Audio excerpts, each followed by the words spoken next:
திசைகள் எட்டும் பெருமழை பெய்திட வானம் உடைந்து நீரூற்றெடுக்குதே.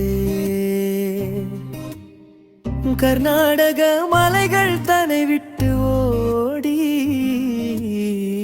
ஆர்ப்பரித்து அலைகள் பாலாராய் வந்ததே. ஆர்ப்பரித்து அலைகள் பாலாராய் வந்ததே. நவம்பர் மாதம் 12ஆம் தேதி நள்ளிரவில் கேட்டது பெரும் ஓசையே. உறங்கும் மக்கள் உணர்வதற்கு முன்னே உருண்டு திரண்டு வெள்ளம் ஊருக்குள் பாய்ந்தது. உருண்டு திரண்டு வெள்ளம் ஊருக்குள் பாய்ந்ததே. வீட்டு சுவர்கள் வேரோடு செய்ய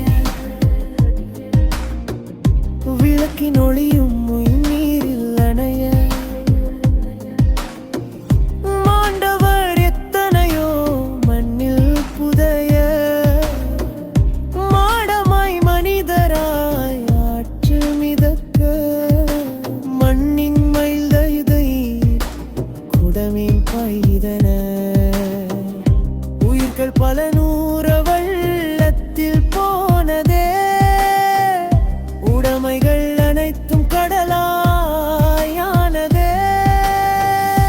ஆடு மாடுகளும் மலை மீது போக அப்பா அம்மா என்ற அலறல் ஒலிக்க வாணியம்பாடி நகரத்தின் சோகக் கதை வஞ்சியர் கண்ணீரில் இன்னும் வாடுதே. வஞ்சியர் கண்ணீரில் இன்னும் வாடுதே. நினைவு தூணில் நித்தம் அஞ்சலி செய்து நாளும் துயரத்தை நெஞ்சில் சுமந்து பாலாற்றின் சீற்றத்தை என்றும் மறவாமல் காலத்தின் சாட்சியாய் வாழும் ஊரே.